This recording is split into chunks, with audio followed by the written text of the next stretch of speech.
Hello everyone, আসসালামু আলাইকুম। কেমন আছেন আপনারা সবাই? আশা করি সবাই ভালো আছেন। আমি টাঙ্গাইল থেকে বলছি সীমা। আপনারা দেখছেন আপনাদের পছন্দের ইউটিউব চ্যানেল সীমা সংসার। আপনাদের সবাইকে স্বাগতম। আবার হাজির হয়ে গেলাম নতুন আরেকটি এপিসোড নিয়ে।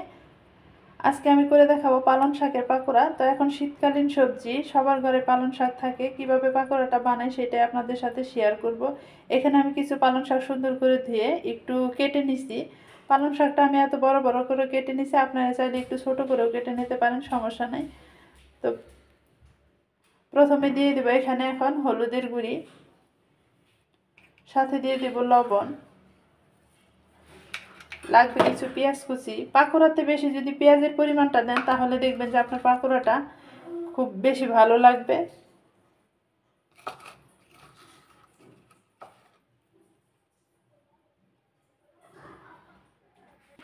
এখন যে যে উপকরণগুলো দিলাম সেগুলো আমি একটু হাত দিয়ে মাখিয়ে নিব। হাত দিয়ে মাখিয়ে নিলে কি হবে, শাকটা একটু কমে আসবে, তারপর অন্য উপকরণগুলো দিয়ে দিব। আর সাথে দিয়ে দিব কিছু আস্ত জিরা। এখানে কি করবেন, বাটা জিরার চেয়ে আস্ত জিরাটা দিলে কিন্তু পাকোড়াটা বেশি ভালো লাগবে। বাটা জিরা দিবেন না, আস্ত জিরাটা দিয়ে নেবেন। তো এখন আমি একটু মাখিয়ে নিব। তো আমি সবগুলা একটু মাখিয়ে নিলাম। এখন এখানে আমি দিয়ে দেবো রসুন বেটে নিচ্ছি। তো আপনারা চাইলে রসুনটা কিন্তু পাটায় একটু থেতো করেও নিতে পারেন। আর আমি বেটে নিচ্ছি। তো এখন দিয়ে দেবো এখানে কিছু কাঁচামরিচ। আর শাকের মধ্যে কিন্তু একটু ঝালের পরিমাণটা বেশি দেওয়া লাগে, কারণ তা না হলে কিন্তু ঝাল ঝাল লাগবে না। এখানে আমি কিছু সবুজ কাঁচামরিচ আর কিছু লাল কাঁচামরিচ কেটে নিছি। সাথে দিয়ে দেব একটু ডাউল। এখানে আমি মশারির ডাউলটা ইউজ করব, আপনারা চাইলে যে কোনো ডাউলও দিতে পারেন। তো এতটুকু পরিমাণ আমি ডাউল দিয়ে নিলাম।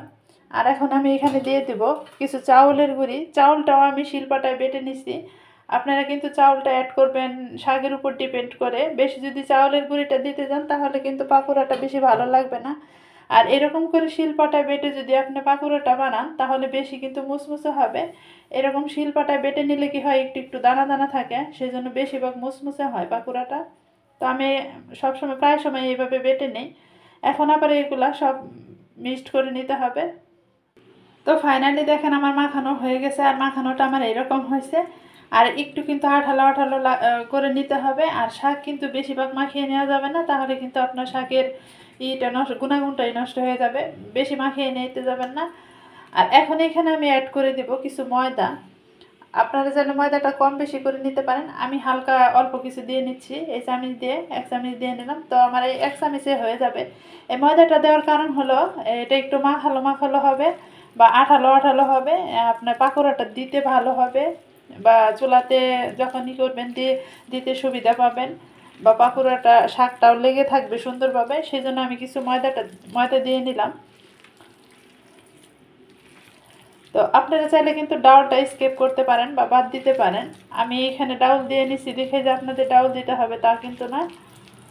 তো আমার এখন মাখানো হয়ে গেল। আর এখন এখানে আমি একটু লবণটা চেক করে নেব। লবণটা চেক করে নিয়েই পাকোড়াগুলো বানানোর জন্য চুলায় চলে যাব। তো আমার এখন তেলটা গরম হয়ে গেছে, এখানে তেলটা দিয়ে দিছি। তেলটা গরম হয়ে গেছে, এখানে পাকোড়াগুলো দিয়ে দিব। আর এই পাকোড়াটা আপনি যত ছোট করে বানাবেন ততই কিন্তু মুসমুসে হবে। ভালো মতো তেলটা গরম করে তারপর পাকোড়াটা দিবেন।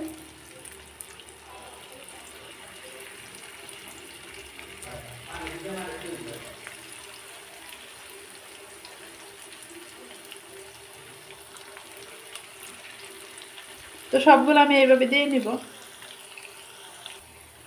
তো সবগুলো আমি দিয়ে নিছি। আমার কিন্তু প্রথম ব্যাচেই সবগুলো দেওয়া হবে না, আরও কিন্তু দেওয়া লাগবে। তো কিছু আমি দিয়ে নিলাম। এপিট ওপিট করে একটু গোল্ডেন কালার করে ভাজি করে নিব। যেহেতু শাক অতটা গোল্ডেন কালার কিন্তু বোঝা যাবে না।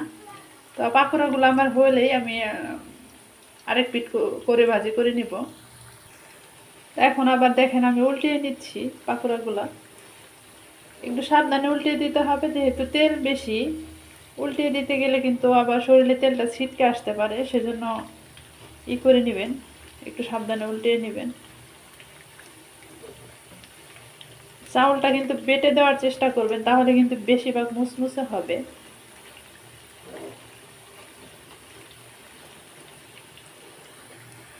তো প্রথম ব্যাচ আমার হয়ে গেছে, এখন কিন্তু আমি উঠিয়ে নেব, আবার দ্বিতীয় ব্যাচ দিয়ে দিব।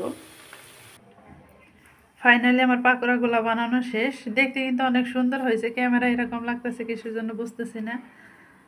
আর অনেক কিন্তু মুসমুসেও হয়েছে, দেখে বোঝা যাচ্ছে যে কীরকম মুসমুসে করে বানিয়ে নিছি। তো আপনারাও ঘরে বানিয়ে নেবেন আর কমেন্টের মাধ্যমে জানাবেন যে কীরকম হয়েছে আজকের পাকোড়াগুলা। আজকের মতো এই পর্যন্তই। আসসালামু আলাইকুম, আল্লাহ হাফেজ।